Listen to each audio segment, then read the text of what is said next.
Berita amatir, cara bicara gak berpendidikan. Goda nih. Tak tak tak. Wah.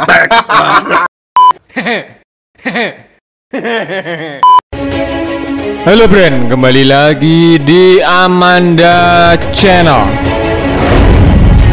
Lembaga Penerbangan dan Antariksa Nasional atau yang sering disebut dengan LAPAN dan Universitas Pertahanan atau UNHAN menjelaskan target penguasaan teknologi roket di Indonesia. Di Indonesia membuat roket dengan daya jelajah 300 km. Nah, ini adalah suatu kebanggaan brand karena negara ASEAN hanya Indonesia lah yang mampu menciptakan roket yang bukan kaleng-kaleng tersebut. Dalam acara webinar teknologi roket yang digelar atas kerjasama antara Pusat Teknologi Roket, LAPAN dan UNHAN Selasa tanggal 22 September kemarin, Rektor UNHAN Laksamana Madya TNI Amrullah Oktavian menerangkan beberapa rincian target dengan periodenya brand. Wow, gak banyak bacot, akhirnya membuat roket yang membuat negara tetangga was-was brand. Nah brand, ini adalah hal yang menarik untuk kita bahas bukan?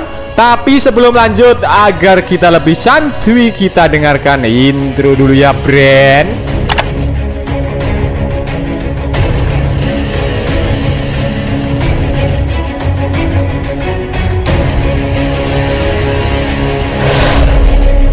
Usut punya usut, mengacu pada Peraturan Presiden Nomor 45 Tahun 2017. Jadi peraturannya di tahun 2017 brand. Dia menjelaskan pada periode 2016-2020 ini Indonesia melakukan pengembangan roket sonda 3 tingkat hingga diameter 550 mm dan roket kendali long attitude high supersonic. Wow, tentunya ini roket yang bukan kaleng-kaleng. Mimin tidak merekomendasikan kalian beli roket ini untuk menghantam rumah mantanmu. Jadi tidak baiklah friend jika seperti itu. Bagaimana menurutmu terkait teknologi roket Indonesia yang super canggih? Silahkan adu bacot di kolom komentar. Amrullah yang juga ahli spesialisasi anti kapal selam itu mengatakan, sementara periode tahun 2031-2035 tersedia properti roket pengorbit satelit low Earth orbit, dan periode 2036 hingga tahun 2040 brand terlaksananya peluncuran roket pengorbit satelit Earth orbit, kata Amrullah.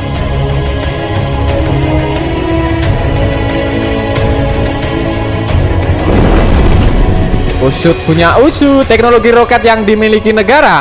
Amrullah berujar membuat negara memiliki tingkat kemandirian dalam peluncuran satelit, baik untuk keperluan sipil dan kepentingan pertahanan negara. Jadi jika kalian masih ingat brand, seperti halnya Iran meluncurkan roket satelit untuk memperkuat pertahanan negara Iran. Jadi semoga Indonesia seperti halnya Iran. Bagaimana menurutmu terkait hal ini? Silahkan adu bacot di kolom komentar.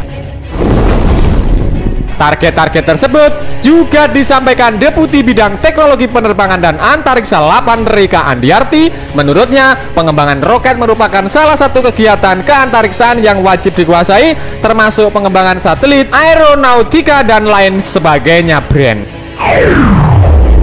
Usut punya usut. Rika juga mengatakan arah kebijakan dalam pengembangan roket Indonesia sudah jelas dan kuat karena sudah ditetapkan menjadi aturan mulai dari Undang-Undang Keantariksaan Nomor 21 Tahun 2013, Rencana Induk Keantariksaan, termasuk Perpres RPJMN yang mengambil data dari Program Prioritas Riset Nasional. Jadi sudah diatur oleh Indonesia. Jadi sah-sah saja membuat roket, mau jaraknya dibuat 1000 kilo lah ataupun 5000 kilo seperti roketnya milik Rusia brand. Tapi itu mimpi jika 5000 kilo itu terlalu jauh, terlalu mengada-ada alias hoax brand. Bercanda.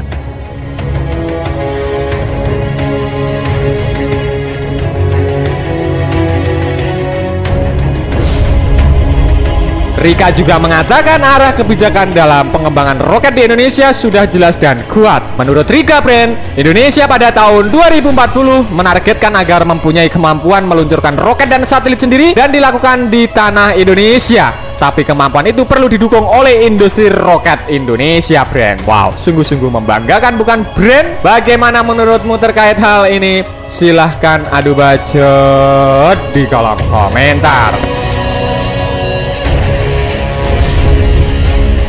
Kemudian pada periode 2020 hingga tahun 2025, Indonesia memiliki target terlaksanaan pengembangan teknologi roket sonde atau sonda dengan jelajah 30 km. Periode tahun 2026 hingga tahun 2030, beroperasinya roket sonda dengan jelajah 300 km dan mulainya dirancang bangun teknologi roket pengorbit satelit low Earth orbit. Bisa kalian bayangkan jika Indonesia sesuai yang diplankan akan membuat roket dengan daya jelajah 300 km. Ini tentunya sungguh-sungguh luar biasa, Bren. Jadi tanpa bacot bisa membuat roket dengan jarak 300 km atau arhanut lah.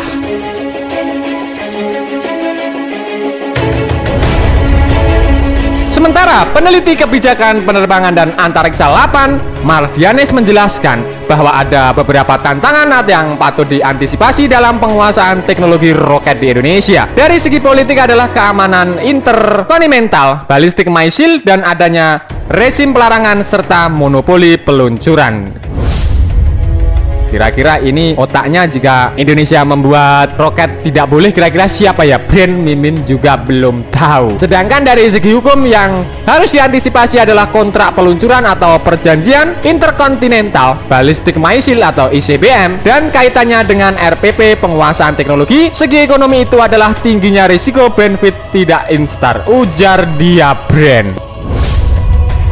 Usut punya usut, Brand. Roket buatan Indonesia ini juga dibekali muatan diagnostis seperti di dalam ada sensor dan GPS agar data dapat dikirim ke bawah imbusnya. Ditargetkan uji coba roket pembawa satelit ini bisa dilakukan sesegera mungkin, Brand. Namun dikatakan Rika, sebagian besar bahan baku pembuatan roket masih impor dari negara lain ya. Meskipun impor tidak apa-apalah, Brand. Yang penting sudah di-plan untuk membuat roket yang super duper canggih, mempunyai daya jelajah 30 dan 300 km. Ini suatu prestasi yang sangat-sangat luar biasa, Brand.